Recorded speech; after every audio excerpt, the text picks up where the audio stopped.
Hello children. Previous video का topic था the rise of nationalism in Europe. उसमें हम लोगों ने पढ़ा कि यूरोप में नेशनलिज्म यानी राष्ट्रवाद का उदय कैसे हो रहा है, उसी से ये चैप्टर रिलेटेड है। तो आज का टॉपिक है the French revolution and the idea of the nation. तो let's start the new topic. The first clear expression of nationalism came with the French revolution in 1789। जो राष्ट्रवाद का क्लियर एक्सप्रेशन आया वो था फ्रेंच रेवोल्यूशन, जो कि 1789 में आया। उसके बाद जो है पूरी दुनिया को फ्रांसीसी रेवोल्यूशन ने राष्ट्रवाद दिया और बहुत सारे विचार फ्रांस से पूरी दुनिया में फैला। From the very beginning the French revolutionary introduce various measure and practice that could create a sense of collective identity among the French people. बहुत शुरुआत से ही जो फ्रांसीसी रेवोल्यूशनरी थे उन्होंने बहुत सारे सुधार किए। उनका ये सोचना था कि हम जो फर्स्ट स्टेट, सेकंड और थर्ड स्टेट में बटे हुए हैं इसको हटा करके एक इक्वल आइडेंटिटी हमारे लिए लानी होगी, ताकि सभी लोग जो फ्रांस के लोग हैं वो अपने आप को समान नागरिक फील कर सकें। तो इसके लिए वो फर्स्ट लेकर आए the idea of la patrie, the fatherland, the le citoyen, यानी सभी लोग जो हैं एक ही फादरलैंड से हैं और सभी इसके सिटीजन हैं, ऐसा विचार लेकर आए। यानी कि एक United community enjoy equal right, यानी सभी लोग की कम्युनिटी एक यूनाइट होकर के और एक इक्वल राइट को एंजॉय करेगी एक कॉन्स्टिट्यूशन के अंडर में। New French flag the try colour ये लेकर आए रेवोल्यूशनरी। एंड फिर इसके बाद लेकर आए वो लोग the state general was elected by the body of active citizen and rename the national assembly. पहले स्टेट जनरल एक पॉलिटिकल बॉडी थी, रेवोल्यूशनरी लोगों ने इसका नाम चेंज करके नेशनल असेंबली कर दिया। इसमें सभी लोग जो है इसको चूज़ करते थे। फिर इसके बाद जो है centralize administrative system was put in place. एक एडमिनिस्ट्रेटिव सिस्टम लेकर आया गया, फॉर्मुलेटेड यूनिफॉर्म लॉ, एक समान कानून के तहत for all citizen within its territory. Next है internal custom duty and dues were revised. Uniform system of weight and measure were adopted. नया वेट और मेजरमेंट का सिस्टम लेकर आए जो कि यूनिफॉर्म यानी सभी एरिया में इक्वल लगेगा, लागू होगा। Regional dialects were discourage and the French as it was spoken written in Paris. Regional जो लोकल लैंग्वेज थे उनको डिस्करेज किया गया, जो फ्रांसीसी लैंग्वेज थी उसी को बोला और लिखा जाने लगा। And France it became the common language of the nation. इस तरह से फ्रांसीसी लैंग्वेज जो है वो कॉमन लैंग्वेज हो गई एक राष्ट्र की। तो इस तरह से जो फ्रांसीसी रेवोल्यूशनरी थे उन्होंने स्टार्टिंग से जो है वो बहुत सारे आइडियाज़ लेकर आए ताकि सब लोग अपने आप को इक्वल फील कर सकें।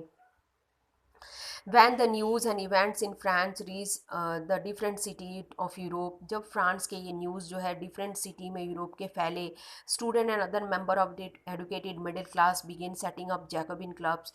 तो दूसरे शहरों के लोग भी जो कि स्टूडेंट्स थे, एडुकेटेड मिडिल क्लास के लोग थे, उन लोगों ने नए नए जैकोबिन क्लब स्टार्ट कर दिए। और जब जैकोबिन क्लब्स के थ्रू वो लोग, आप लोगों ने फ्रेंच रेवोल्यूशन में पढ़ चुके हैं कि बहुत ही इंपॉर्टेंट ये सेंटर हुआ करता था, लोग अपने आइडियाज़ जो है इस जैकोबिन क्लब के थ्रू जो है पूरे एरिया में फैलाते थे। तो इस तरह से जैकोबिन क्लब्स जो है जब ये कैंपेन करने लग गए फ्रांसीसी आइडियाज़ के विचारों को, तो हॉलैंड, बेल्जियम, स्विट्ज़रलैंड, इटली या बहुत सारी जगह पर जब फ्रांस आर्मी गई तो वो भी जो है नेशनलिज्म जैसे आइडिया को विदेशों में भी फैलाती गई। तो इस तरह से फ्रांस के आइडिया जो हैं पूरे यूरोप में फैल गए। नेक्स्ट है आप लोगों का Napoleon set about introducing many of reforms. Napoleon ने बहुत सारे सुधार किए। He had already introduce in France, जिसको कि वो फ्रांस में इंट्रोड्यूस कर चुका था। रिटर्न टू मोनार्की, वो बात अलग है कि नेपोलियन के आने के बाद जो है मोनार्की रिटर्न हो रही थी। Napoleon had no doubt destroy democracy in France. कोई डाउट नहीं है कि नेपोलियन के आने के बाद जो है डेमोक्रेसी फ्रांस में डिस्ट्रॉय हुई थी। लेकिन नेपोलियन ने बहुत सारे रिफॉर्म्स किए, उसमें सबसे उस रिफॉर्म्स को बोला जाता है सिविल कोड ऑफ 1804। ये usually known as the Napoleonic code, इस कोड को बोला जाता है नेपोलियनिक कोड। इसने first point did away with all privilege based on birth. First and second state के लोगों को जो जन्म के आधार पर जो प्रॉफिट मिलते थे उसको उसने पूरी तरह से हटा दिया। And establish equality before the law, अब कानून की नज़र में सभी लोग बराबर हैं। Secure the right of property, property को भी उसने सिक्योर किया, अधिकार को। फिर इसके बाद है नेक्स्ट है Napoleonic simplified the administrative division. उसने एडमिनिस्ट्रेटिव डिवीज़न को एडमिनिस्ट्रेशन को डिवीज़न किया, बंटवारा किया। एबलाइज द फ्यूडल सिस्टम को ख़त्म किया। And freed peasant from the serfdom and manorial dues. जितने पीसेंट्स थे उन्हें दास्ता गुलामी से और ड्यूज़ जो था कर्जा चढ़ा हुआ था उससे उन्हें मुक्ति दे दी। In the towns 2 guilds restriction were removed. जो बिजनेस एसोसिएशन थे टाउन्स में गिल्ड्स, उनको उसने पूरी तरह से हटा दिया, उन पर रिस्ट्रिक्शन लगा दिए। ट्रांसपोर्ट एंड कम्युनिकेशन सिस्टम पर इम्प्रूव। नेपोलियन ने ट्रांसपोर्ट कम्युनिकेशन सिस्टम को इम्प्रूव किया। peasants, artisans, workers and new businessmen enjoy the new found freedom। इस तरह से peasants, artisan, workers और businessmen जो थे वो enjoy कर रहे थे क्योंकि उन्हें नई नई आज़ादी मिली थी। तो ये था आप लोग का नेपोलियनिक कोड जो कि बहुत ही इम्पॉर्टेंट है। इसके अलावा कॉमन नेशनल करेंसी भी आई, जिसकी वजह से जो है फैसिलिटी हो गई किस बात की, movement and exchange of goods and capital from one region to another.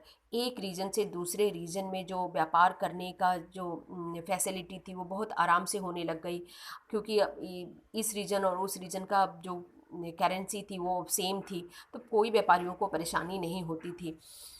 तो however in the area conquered, Napoleon ने बहुत सारे एरिया को जीता। The reaction of the local population of French rule were mixed. जो लोकल पॉपुलेशन थे उन लोगों का इस मैटर पर कि नेपोलियन का रूल कैसा है, मिक्सचर रिएक्शन आ रहा था लोगों का।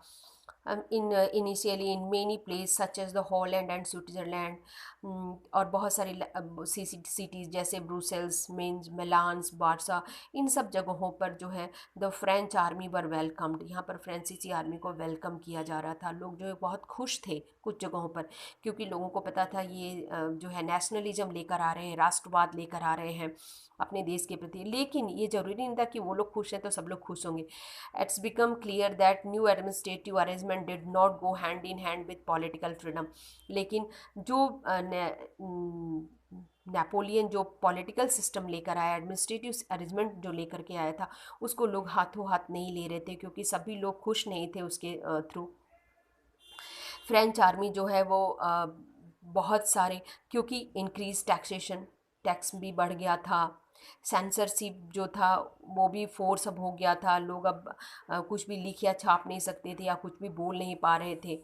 फ्रेंच आर्मी बहुत सारे यूरोप के बचे हुए हिस्सों को भी जीतने में लगी हुई थी। इस तरह से फ्रांसीसी नेपोलियन के आने के बाद कुछ लोग मिक्स रिएक्शन आ रहा था, कुछ लोग खुश थे, कुछ लोग खुश नहीं थे। तो ये था आप लोगों का आज का टॉपिक कि फ्रांस में राष्ट्रवाद का उदय कैसे हुआ और नेपोलियन के आने तक कैसे रहा। तो इस वाले टॉपिक से मैं आप लोगों को 3 क्वेश्चन दे रही हूँ स्टूडेंट, आप इसे प्रॉपरली नोट करेंगे और लिखेंगे। Explain any 3 measures taken by the French Revolutionary in this regard। French revolutionary जो थे उनके 3 सुधार कौन कौन से हैं आप लोगों ने पढ़ा अभी। What was the Napoleonic code. और थर्ड है Napoleon had no doubt destroy democracy in France. तो इसके भी आप लोगों को रीज़न लिखने हैं। तो अभी आप लोगों ने पढ़ा। स्टूडेंट आई थिंक आप लोग प्रॉपरली इसे लिखेंगे। Thank you children.